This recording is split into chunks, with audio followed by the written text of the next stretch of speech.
আর এবার নজর রাখতে হচ্ছে হারোয়ার দিকে, কারণ আবাসে কাটমানি মেলেনি, মারধর নেতার। বাংলার বাড়ির উপভোক্তাকে মারধরের অভিযোগ রয়েছে নেতার বিরুদ্ধে। আর নজর রাখতেই হচ্ছে হারোয়ার শঙ্করপুকুরের দিকে, কারণ নেতার বিরুদ্ধেই তো অভিযোগ।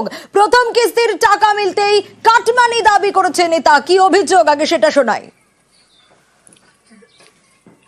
নেতৃত্বে বাড়ির কমিটির ছেলেগুলোরা গিয়ে মারধর করে, টাকা চাচ্ছে, একবার দিছে 9,000 হয়নি, আবার 10,000 চাচ্ছে, মারপিট করলো, করে মশারির মধ্যে দৌড় ভেঙে আবার ট্রেনে তুলে এলো, বউটারে মারলো, বৌমাটারে একটু মারলো, কিল ঘুষি মেরেছে, আবার পেট টাকা চাচ্ছে।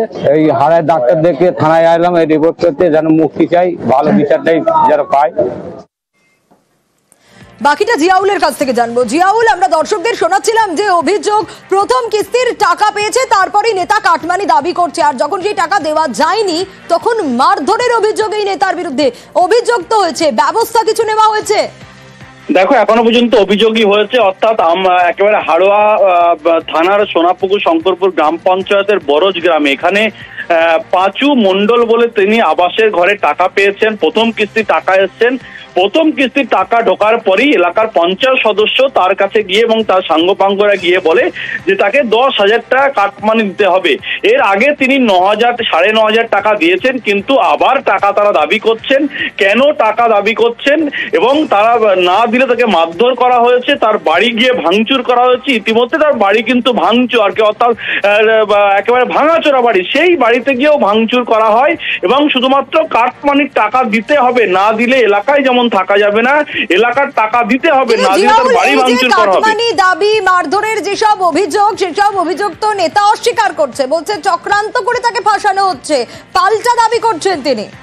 একদম, দেখো, মনিরুল মোল্লা অর্থাৎ এই সোনাপুকুর শঙ্করপুর গ্রাম পঞ্চায়েতের তিনি পঞ্চায়েত সদস্য, তার দাবি তিনি কোনো জায়গা কারোর কাছে টাকা চাননি এবং তার যারা অর্থাৎ তার হয়ে কেউ টাকাও চাইতে যাননি, কিন্তু তিনি এটা স্বীকার করেছেন তিনি কারোর কাছে কাটমানি না চাইলেও যদি তার কাছে স্বইচ্ছায় কেউ টাকা দেয় তিনি সেটা স্বইচ্ছায় গ্রহণ। যদি কেউ টাকা দেয়, কাটমানি তিনি চাননি। দেখি তিনি কি বলছেন, সঙ্গে থাকো জিয়াউল।